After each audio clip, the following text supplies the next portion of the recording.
Hey, welcome everyone. My name is Andy and I'll be your facilitator today as we go through using Everything Disk on the Catalyst platform, Everything Disk on Catalyst. If you haven't done so already, could you please open a separate window like a web browser and you can see the Catalyst web address, and we'll do a step further and post this Catalyst web address in the chat. Throughout today's call, we will be here within the webinar and we're using Zoom, and then we'll also be in the Catalyst platform. So we can go through, and it's where we have our assessment results. So quick go through and get signed into the account. And then as we start to kick things off, exploring Everything Disk, we'll come back to that. Say the webinar today, it's really built to be interactive, engaging, fun, and likely memorable too. As we get into the content, we're going to use different session features, and we'll explore those as we get there. But be sure that you find the chat, and with Zoom, the chat, you can find it in your menu, which will either be at the top of your page or at the bottom of your page, and you can find our session chat where we will post this Catalyst website, so you have a direct link. And then otherwise, we'll also be using breakout rooms to do partner conversations, small group conversations, and really get to use some of these web features. You know, to kick things off, I actually want to start with a poll. All right, and so the poll that we're going to look at is exploring what's your ideal balance between working on-site and working from home. If you think of where we're at now in 2021, we'd love to see our opinions on this. What's your ideal balance between working on-site versus working from home? Just let me work from home. I get so much more done. Usually I want to be on-site. And then once we have our answers submitted, we can actually broadcast these results.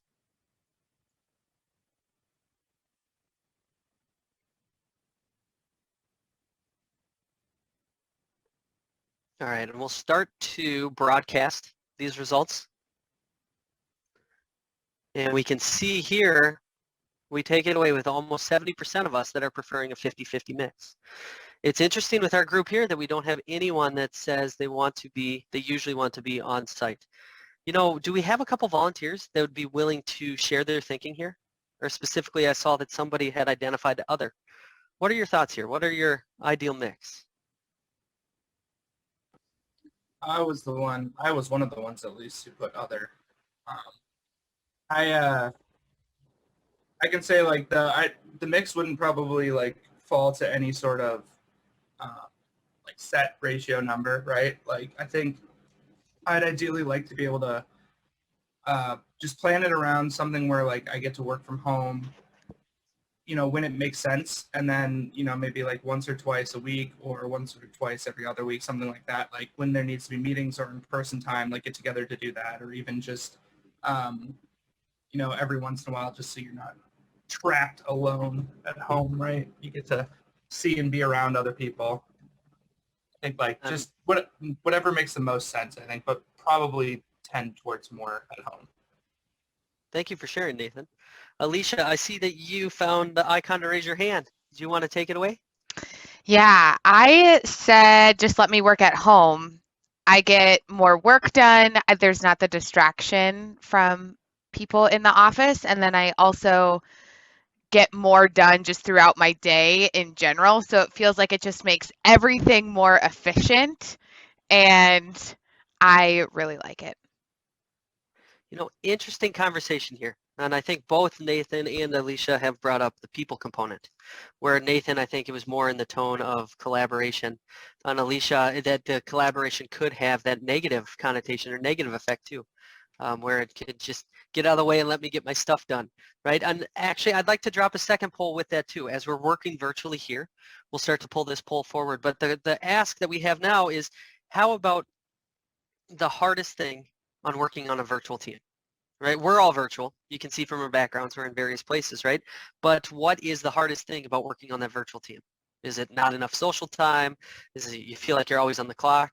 Communication can be a hassle, or we do have that other option as well.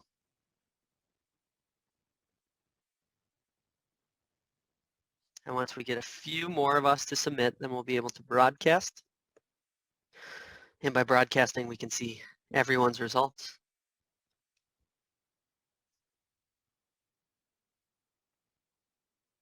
All right, let's see where we landed.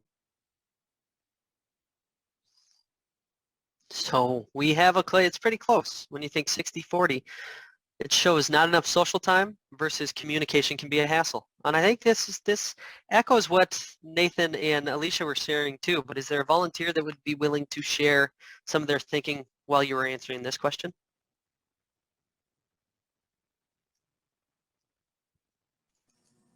I can share, Andy. Thanks, Christy.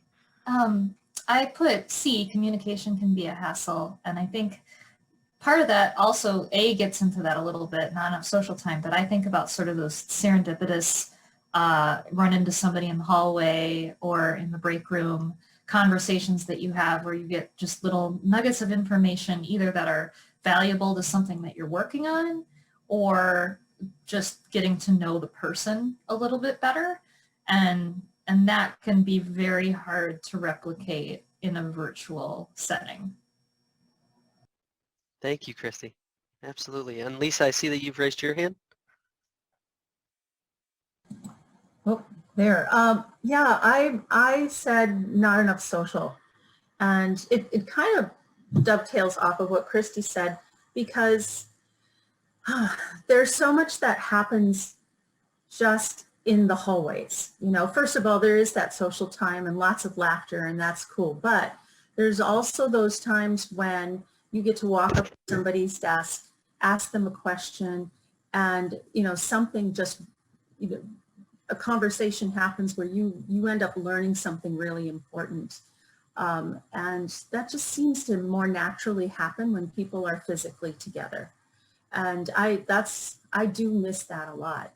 I could have put other too, because one thing that wasn't on this list that I really struggle with is how much I have to look at a screen just to collaborate with people. And I'm looking at a screen constantly instead of being able to leave my desk, walk to a meeting room, engage with people physically and not look at a screen and then come back to my desk. And so, you know, there's physical issues with that.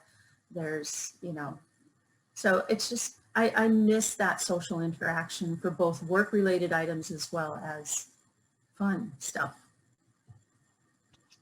Thank you for sharing, Lisa. Absolutely. And Helika, we can take one more. Mine is very similar to Lisa's, actually. But I also feel like there is almost a feeling of relief in a way that we're all virtual, because I had been part of a virtual team for almost 2 years now, like cross-functional team. So I work with a lot of people, but I'm the only one not in the office all the time. So by having everyone being virtual, it makes it kind of, you know, even, because then we all have to do, like, make an effort to actually pay attention during the conversation, whereas when you were the only one not in the room, like, you would miss a lot of the conversation that goes around. So there is definitely a struggle for that social time, which is my answer was not enough social time, but it also has, you know, some silver linings where it has a positive spin to it as well. I like the way you phrased it, the silver linings. You know, even in this group of people, we have these differences and preferences and opinions. And in fact, it's actually what we would expect, right? All of our viewpoints are completely valid.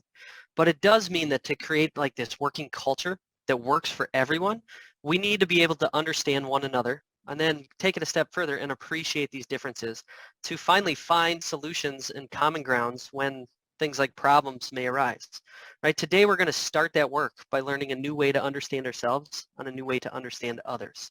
And to start that work, what I want to introduce is the real simple construct or continua.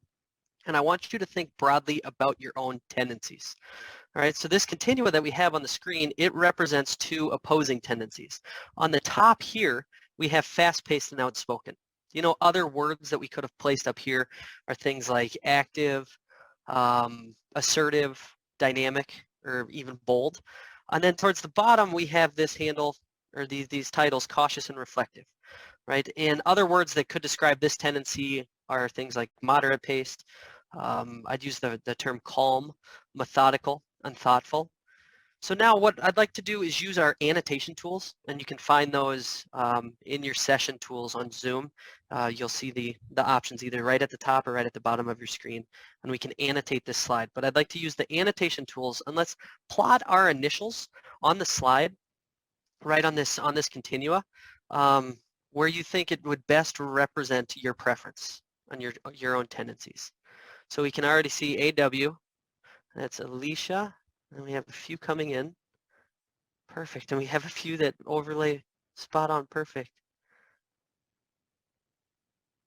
And look at this, so we span the whole range here, right? And there's not a spot, as we get into this, when we're looking at our tendencies, there's not a spot that's better than or worse than, right? We could have initials span this entire continua. And for today's purposes, we see that the majority of us are closer to this cautious and reflective side. Now, I'm going to remove annotations. I'm going to clear all the drawings, and I'm going to do this one more time, but this time I want to take it horizontal. All right, and horizontal, let's ask a different question. I want you to think about yourself in a different way, right? Here's this continua that represents a different set of tendencies, and on the left side, we have the title points here, questioning and skeptical. You know, other words that we could have used to title here are things like objective or logic-focused, reserved, or challenging. Think of like challenging the idea or pushing forward, right? Not a challenging person. And then on the right side is the accepting and warm, where we have the title here. And other words that we could have used for this endpoint would be things like people-focused and empathizing, receptive, overall like agreeable. So again, let's go ahead and write our initials at the point somewhere along this continua that you think best describes you.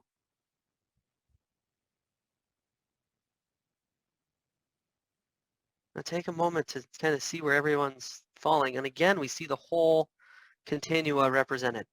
We do see some areas where more of us are than others, right? And again, with this, there's not a spot on this continua or on this range that's better than or worse than another. We're all just thinking of our own preferences and tendencies. Remember these differences between us. All right, we've all got it there. So I'm going to clear these drawings and let's start to bring it together now. So as we take it a step further, so far we've plotted ourselves based on the two different tendencies. Now let's see what happens when we consider both continua at the same time. When we look at the continua together, four distinct regions start to form. Right? If you plotted yourself as fast-paced and outspoken and questioning and skeptical, I'd like you to write your initials up here in the left quadrant. Right? If you plotted yourself as fast-paced and outspoken, and then it was the accepting and warm, I'd like you to plot your initials here in the upper right quadrant. If you plotted yourself as more of the cautious and reflective, and then the accepting and warm, please plot your initials here in the lower right quadrant. And to round things out, if you had plotted yourself as more of the more of the cautious and reflective, and then the questioning and skeptical, please plot your initials here in the lower left quadrant. Now, as we're doing this, let's all take a look at who falls in the same quadrants as you and kind of who falls in the other quadrants. It looks like we're all getting here, and we have each of the quadrants represented too. But today we'll learn how everything DISC will provide you with a way to look at, and not just look at, really, it's going to provide us with a way to better understand our similarities and our differences, as we can see initials that are close to ours, and as we can see initials that may be further away. So really our goals for today, our goals for today are, bear with me one moment, I'm trying to, Shauna, help me jump. I'm trying to clear the slide. Go annotate, clear. Clear all drawings, perfect. You're probably ahead of me now, seeing the goals for today on this slide, right? But we're going to learn about the DISC model. We're going to identify our own styles and then take that a step further by exploring the impact that it has on our work and really our relationships at work, the people component of work. And then we're going to take a step to start bringing DISC into our everyday work, our work interactions, and then just our everyday work tendencies. So with this, I think the best way to kick things off is using a video to introduce this whole concept of DISC. So I have a video that I'm going to play here. The audio will come through your system the same way that you're hearing me through your system. But as soon as the video wraps up, we'll be right back here. So you don't need to do anything. I'm just going to start the video and we'll start our journey learning more about DISC. When you think about your work and the things that really mean something to you, you probably think of the big moments. The promotion you got, or didn't, the setbacks, the big wins. And even though we tend to think of our work life in terms of these big moments, it's really a collection of small ones. The interruption that throws off your meeting, a harsh comment that lingers long after the other person has moved on, small words of encouragement that turn your day around. Like most people, you might take these small interactions for granted.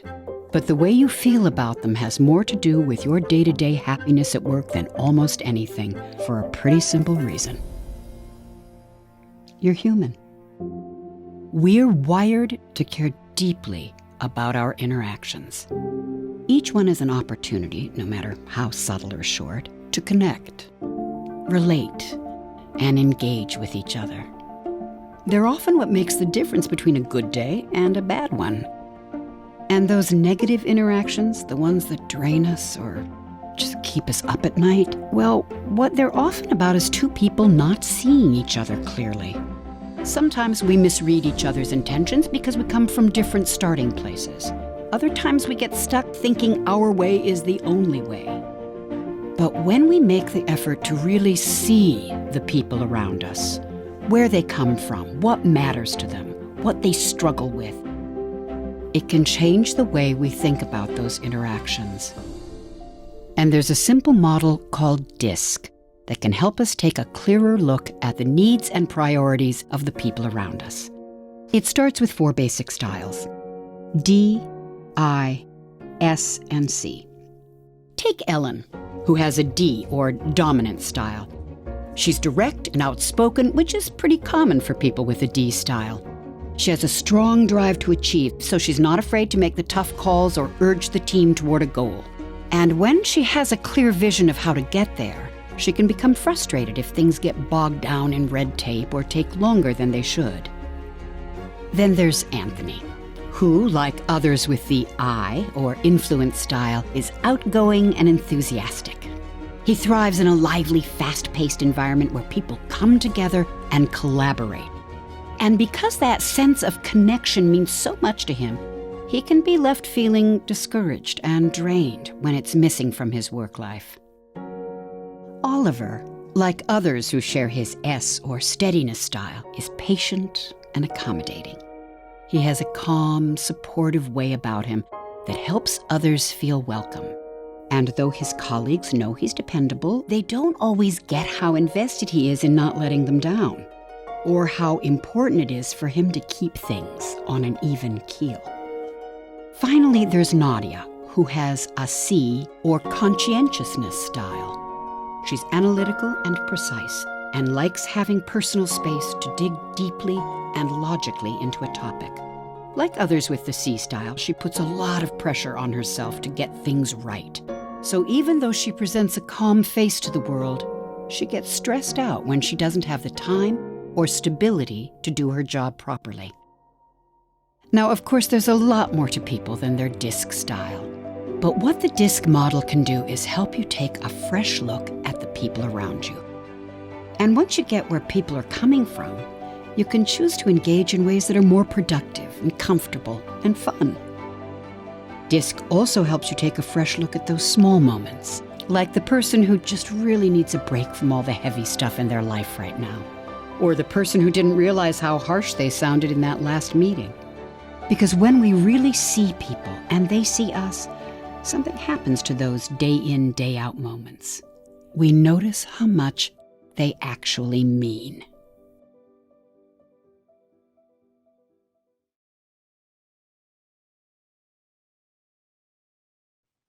Pretty powerful, right? Some of the taglines in there, some of the scripting, the narration in there, we get to take a fresh look at the people around you, right? And really that's what we're going to start to explore today. Right now, Before we start exploring, I want you to know that you can certainly go deeper into some of the theory, some of the research, some of the constructs of disk, and that can actually be found within the Catalyst platform.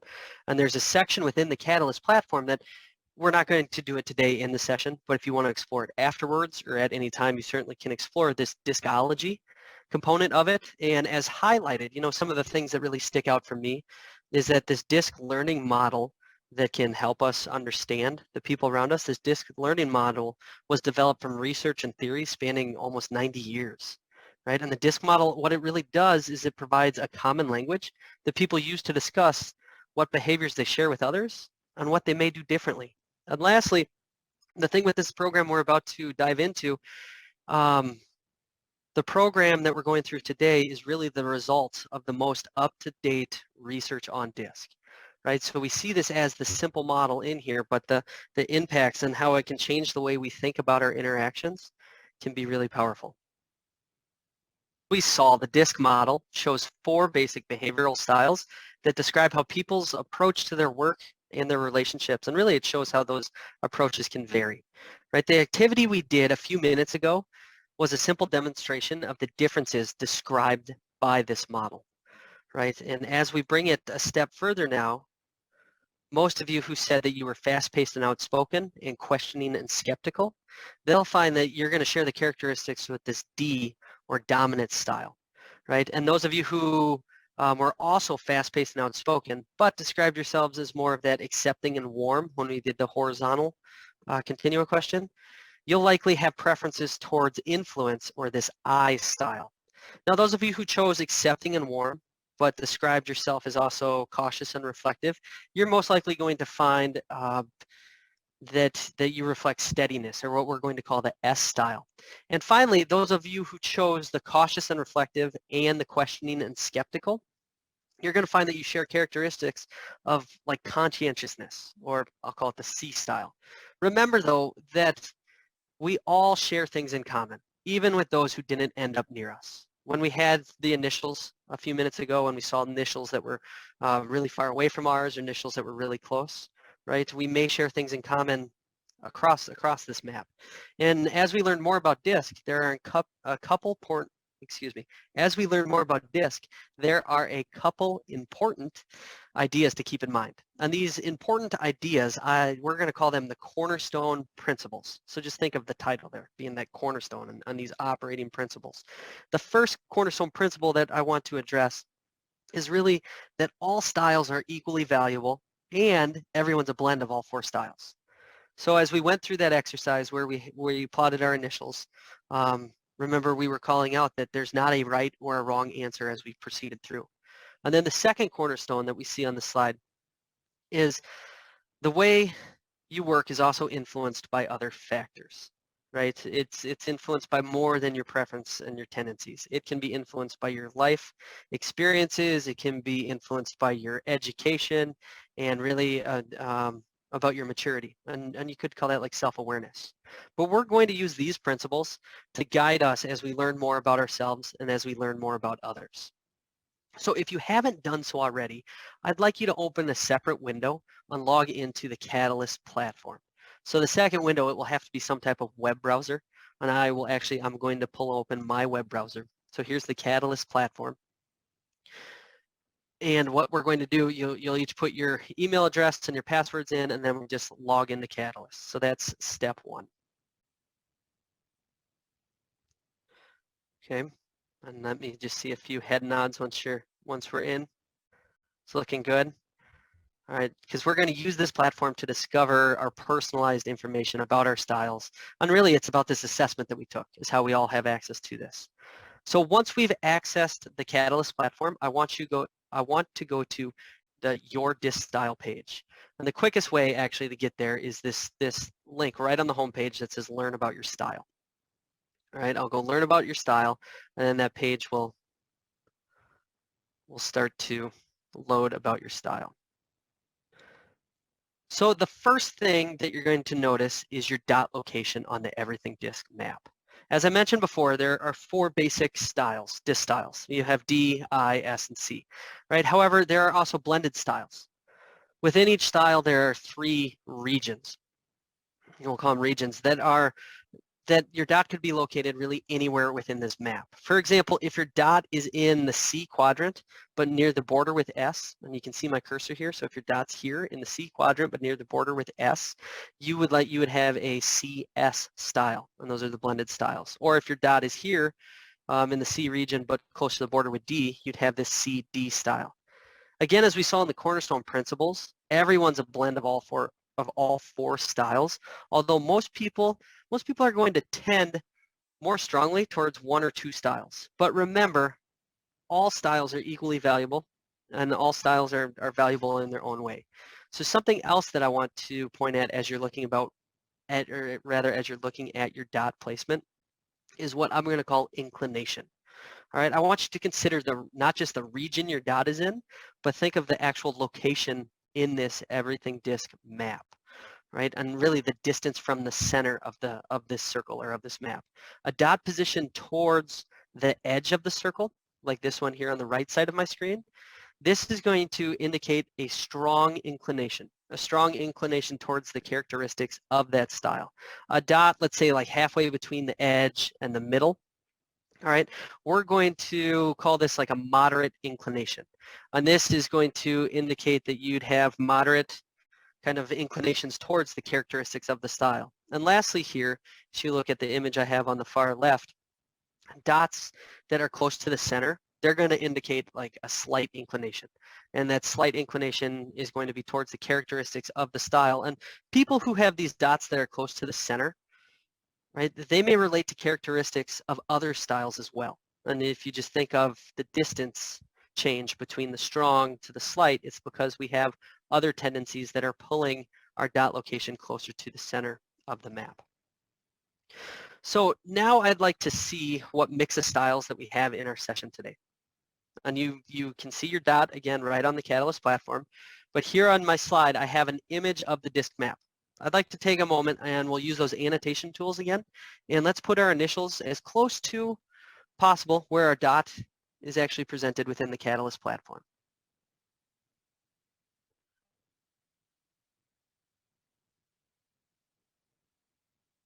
And this is going to look pretty similar to the activity that we did with the continua when we started to plot this out. We're just getting more detail as we progress through. But we can see now, even within, I'll just look at here like the I quadrant, even within the I quadrant, we have people that would have the ID style because they're close to the D. We have moderately inclined I's. We could have strongly inclined I's. Or even as we go to the S style, we can see variance and some differences among kind of our dot placement. All right, so now that we know more about our style, now that we know more about our dot placement, I'm a terrible multitasker at the time when I'm trying to clear annotations. Thank you, whoever just helped me out with that, to clear the annotations on this. But now what we want to do is go back to the Catalyst platform. And if you scroll a little further down that page, you're going to see your map transform. And I'll show you what I mean. I'll show you this Catalyst platform, and we see this map of this Mateo who has an SC style. As I just scroll down this page, that map is going to transform. And what happened from the first dot placement to the map transforming is we start to see colored shading. Now this colored shading is going to represent your comfort zone, right? Which is going to help you understand the kinds of activities and attitudes that may come naturally to you. You may notice that your shading touches all four quadrants or all four regions, at least to some extent. And it's because everyone has certain activities associated with the different parts of the map that are going to be comfortable for them, right? Think back to that cornerstone that everyone's a blend of all four styles. Now, the parts of the map that fall outside our shaded or outside of our comfort zone, they might be more challenging for you. For example, let's imagine a person who has a strong inclination to the C style. So their dot placement may be right on the perimeter here of the C style, right? They may be very comfortable with things associated with the C region of the map. Things like thinking analytically or working independently for long stretches of time. But they may not be as comfortable with, say, doing things associated with the I kind of portion of the map. Things that would be like networking, Keep in mind though that just because something falls outside your comfort zone, outside the shaded zone, it doesn't mean that you can't do it or even that you're not good at it. But what it may mean is that to do it, it requires more energy. Over the course of your life, right, when you think of education and maturity, over the course of your life, you may have also developed the ability to stretch to these different areas. And really by continuing to learn about yourself using Everything Disc, you can learn to stretch even more and think again to this comfort zone, to stretch outside the comfort zone even more. So now that we've been introduced to your dots location on the Everything Disc map, it's time to take a deeper dive into your style. Let's look at the story your map tells about you. So what we want to do is review our style stories, and we're each going to do this independently because they're personalized to us. And we're going to take a few minutes to do this, but as you're reviewing your style story, I want you to jot down 2 or 3 statements that resonate the most with you. Now, before I set us free on this, I want to again reiterate to keep in mind that you don't have to agree with every single thing that you read in the narrative, right? We're individuals after all, and as we saw in the Cornerstone Principles, you are definitely more than just your disc style. So let me show you where this style story is. I'm going to go back to Catalyst. So I'm opening my web browser, and this was where we saw the map transform, right? We had our dot placement. As we scrolled down, we saw now our comfort zone. And you can see the text or the narrative here is going to be about your story. So what we want to do now independently is read about our story and jot down 2 or 3 ideas that resonate most. All right, typically this only takes a couple minutes. I will put 3 minutes up, and it'll just be 3 minutes of reflection time, of self-reading time, and then we'll come back together.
That was our time. I hope you didn't hear those beeps that I had to hear. I'll catch that next time and stop. But that was an abrupt way. Are we feeling good with reading? Did everybody find a few statements that resonated? Fantastic. So what we're going to do, we want you to share your insights. And really, I want you to share your I want you to share your insights with some of your fellow learners. So in a moment, I'm going to divide you into small group breakout rooms. We're going to be in groups of 3, right? Where you're going to be able to have a discussion with just this small group of people. Once you're in these separate rooms, I'd love you to tell one another your style and then share the statements that stood out to you from your style story. So we're going to spend 10 minutes in these breakout rooms. So as we're watching our breakout room timer, just know it gives each of us a little over 3 minutes that we can go through and share about our style and share about the statements that really resonated with us. And so with this, we will send you into the breakout rooms. All right, we'll be back all together in 10 minutes.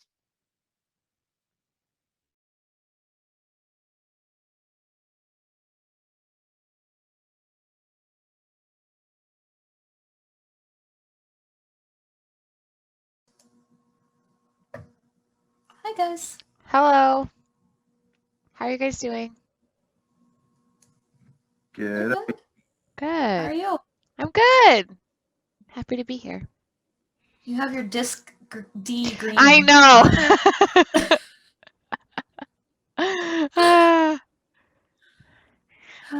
So we're just going through and sharing our style and what stood out to us.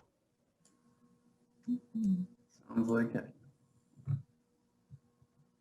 Great. Does anyone want to start? Yeah, I'll go first. So I am an SC. A few of the things that really stood out to me is in my narrative was that I like to work at like kind of a methodical pace, and I like to allow my, plenty of time to do work. And I think that kind of goes with one of my C tendencies is like wanting perfection. So I not only want to do the work, but also want some time to be able to reflect on the work and to see like if there's a better way to do it, or if there's another angle I could take to like more thoroughly. I'm a data analyst, so I'm always answering questions. So if there's another way to answer the question or another way to look at it or analyze it, so that. And then the third thing that stood out to me was that because I'm very good, I'm fine with working behind the scenes, and that's kind of like shown in my career choice. But that like my self-esteem is not really tied to status, power, or attention. So I'm fine. In fact, I prefer not to be like, to have accomplishments talked about in a big group or to be put up on a pedestal at all. And I just like to work behind the scenes. So those are a few of the things that stood out to me. Thanks. I can step in. I am an S style, always have been, always will be probably. One of the things that really stood out to me reading it this time was liking to have a clear understanding of what's expected of me. And I've definitely felt that, especially working from home, just needing even a little bit more clarity and more context around things, that you can kind of glean that from being in the same physical space as others a little bit and a little easier. But it's a little more difficult when you're distant to pick up some of those nonverbal things about what's the environment, what's going on, how does somebody feel about this, and for somebody that's very, how's everybody doing? Is everybody doing okay? That's a super important thing for me. Yeah, I feel that too with the S thing, and just being like having to check in a lot more with people to be like, okay, are you good with what just happened, or how do you feel? But that's way harder to get a feel just in general without being in the same room as somebody. Bingo. Yeah. I have a DI style, And the first thing that I captured from mine was, since you have a strong need for variety, you're often eager to seize new opportunities, even if it means changing directions quickly, which, yeah, that makes it sound like this week a year ago, right? That big change was, obviously there are things that were difficult, but even this whole past year with changing projects and changing directions and things like that, I have felt very engaged. Where I think this has come up where it's been more difficult is in life outside of work, and just the options seem so limited. So it's been like getting really creative on things that you can do where you feel like you have variety, but within the context of what's safe. Just going for a drive, what can I see? What can I do? What, it's negative 10 degrees outside, but at least it's something, right? Right. So thematically, I think what I pulled out is kind of similar.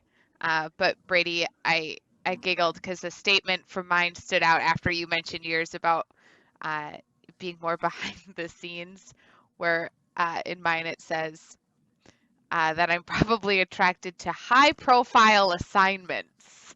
So I guess there's an opposite there, right? Which makes sense if you're an SC and I'm a DI.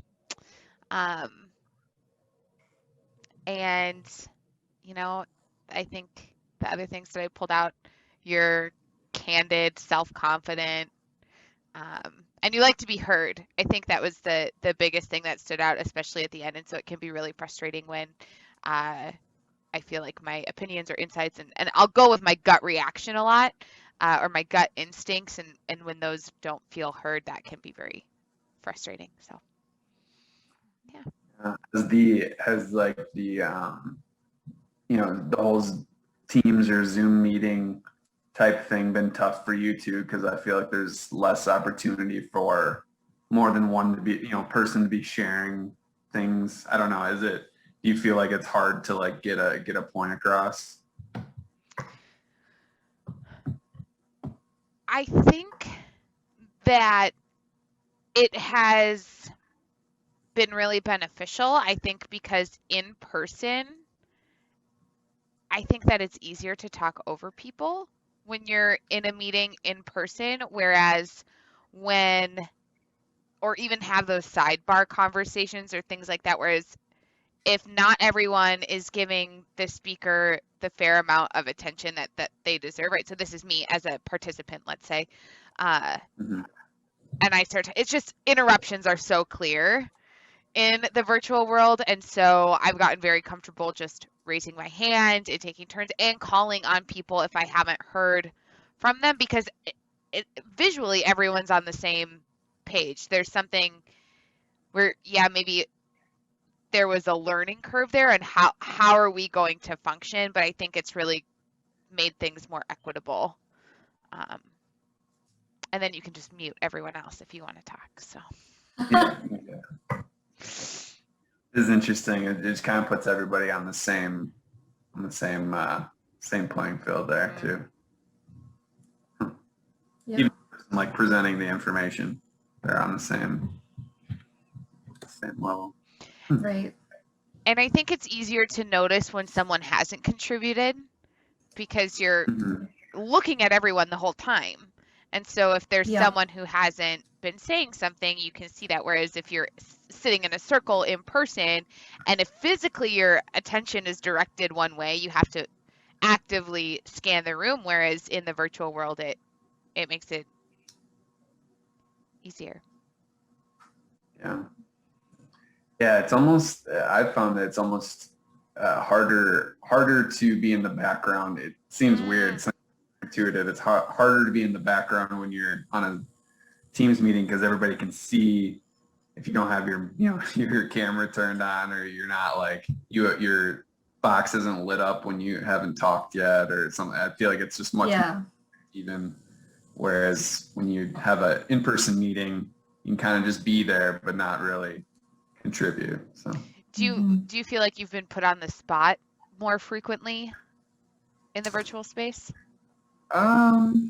Yeah, I would say so. I would say so. I think it's, I don't know if it's just the nature of the projects that have come up in the last year, but yeah, in a good way. In a good way. It's like kept me more engaged, I think, during meetings. I think I felt that too. Just that there's a little bit of an expectation Yeah, to speak up. sure.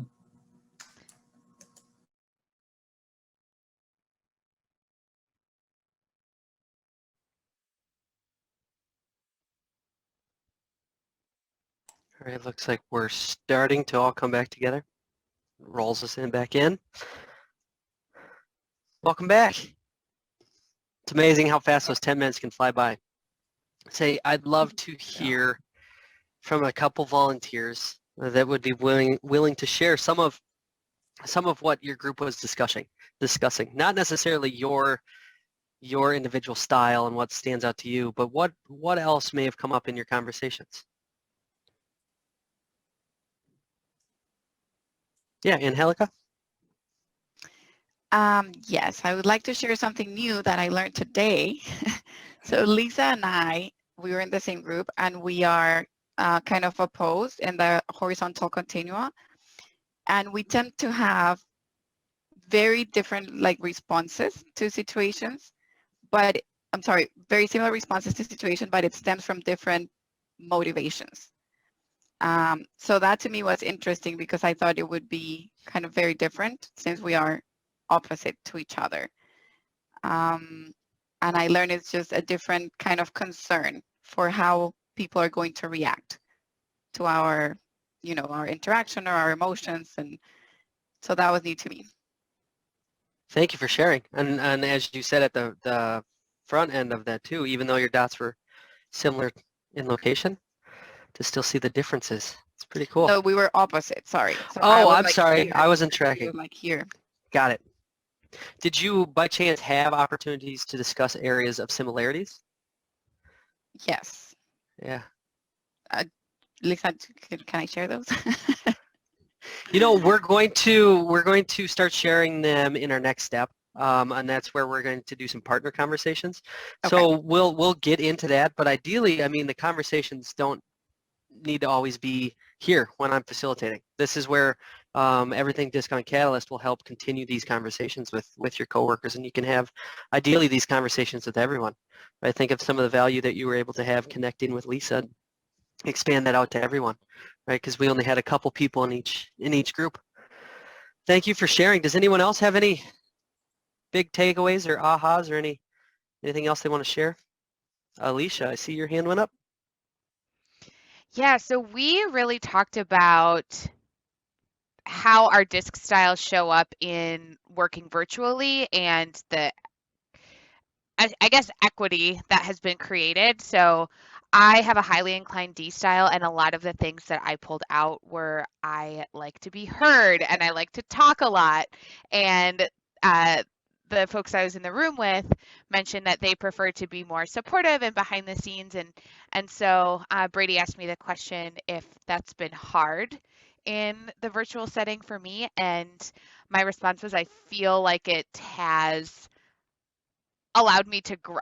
It's more obvious when I'm interrupting or talking over people. And so this environment has helped me step back and let other people listen. And then I asked the question on the flip side, do you think that you have been put on the spot more frequently because everyone can see everyone?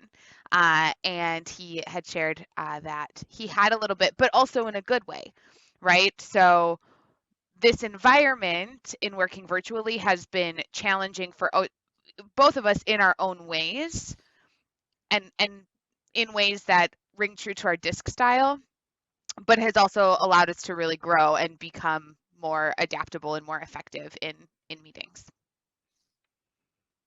Thank you. Thank you for sharing. Sounds like great conversations. And as I was telling Angelica too, it's ideally just the start of these conversations.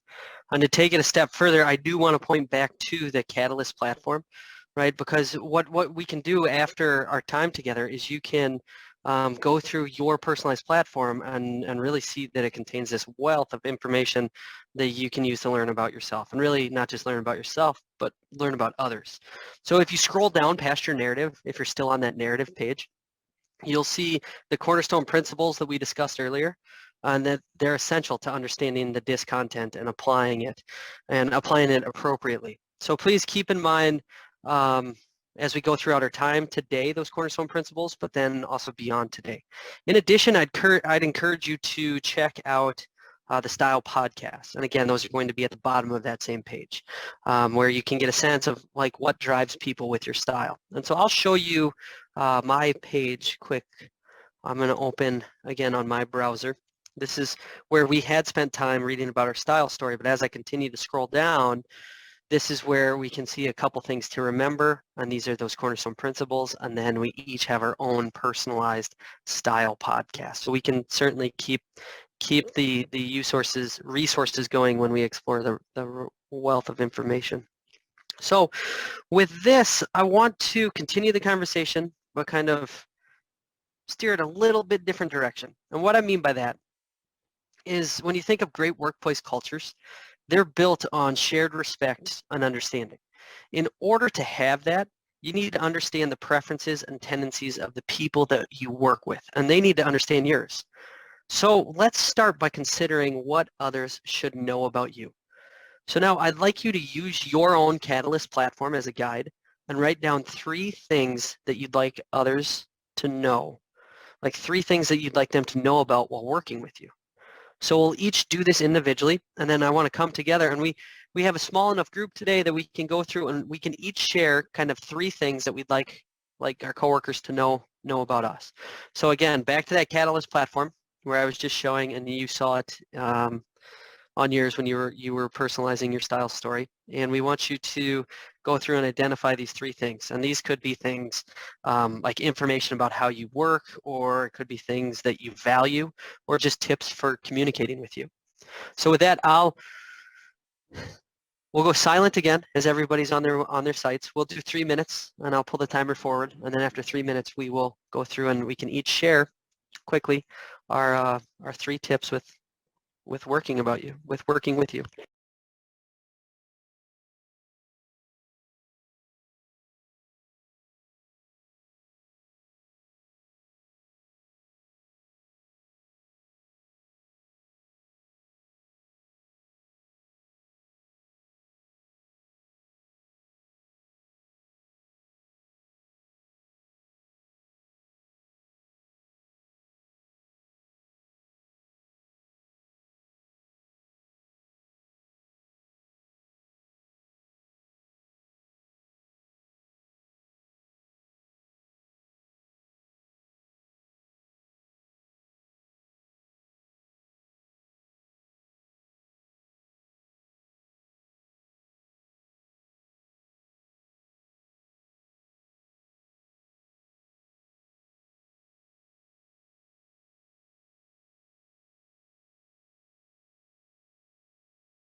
All right, I stopped the timer so we don't have the beep sounds this time.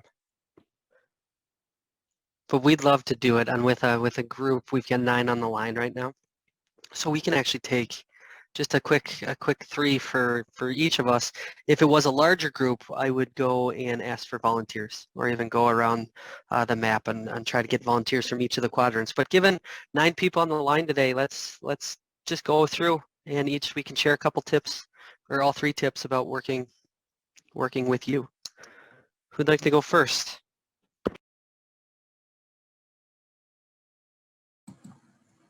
I can. It's Lisa. Take it away. Thanks.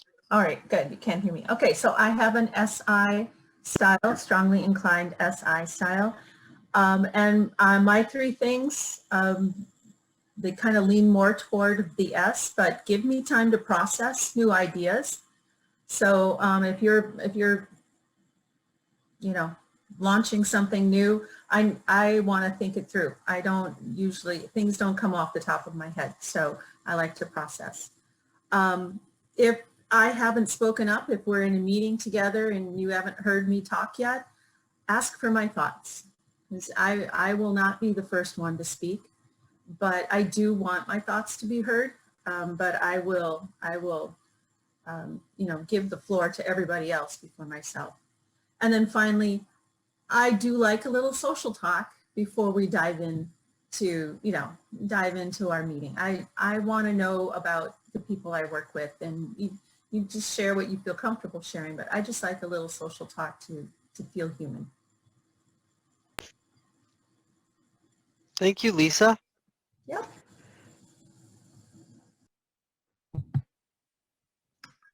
I can go next.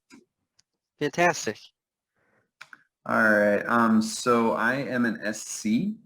So a lot like Lisa's, my things are very similar. I like to, build in time for different tasks, and it's not only to really not feel the stress, but I think it's also a sense of kind of my C side is putting in a sense of perfectionism, to really want time to be able to look at things from all different angles. See if there's a better way to answer a question that I didn't initially think about. I also, one thing that I'm trying to get better at, but I'm not always great at making it very apparent when I disagree with something.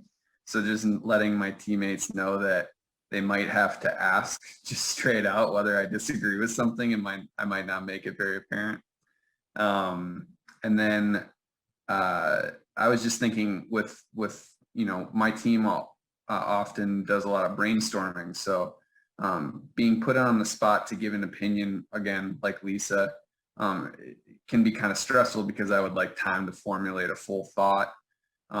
So whenever possible, I'd like our team to build in time for reflection, or just know that during like brainstorming, just because I'm quiet doesn't mean I'm not really contributing. It means I'm really absorbing everything and trying to formulate my thoughts. Thanks, Brady. We can just keep going. Sydney, I see you're already pulling your mic. Yes. All right. Thank you. So I'm also an S style, right down the middle towards the edge. So mine are going to be pretty similar to what Lisa and what Brady have said. But one of mine is I value harmony. Conflict is not easy for me. So I tend to shut down when things get tense in meetings, or if I can feel the conversation getting a little more heated. But it doesn't necessarily mean I don't have an opinion on the situation or I don't care about what we're talking about. It's just harder for me to jump in and speak in those situations because it is uncomfortable for me. And I tend to do more listening than speaking in meetings in general, kind of like what Brady and what Lisa said about I need time to process what we're talking about. If there's new ideas being brought forward, I need time to really form an opinion on it before being able to speak on it.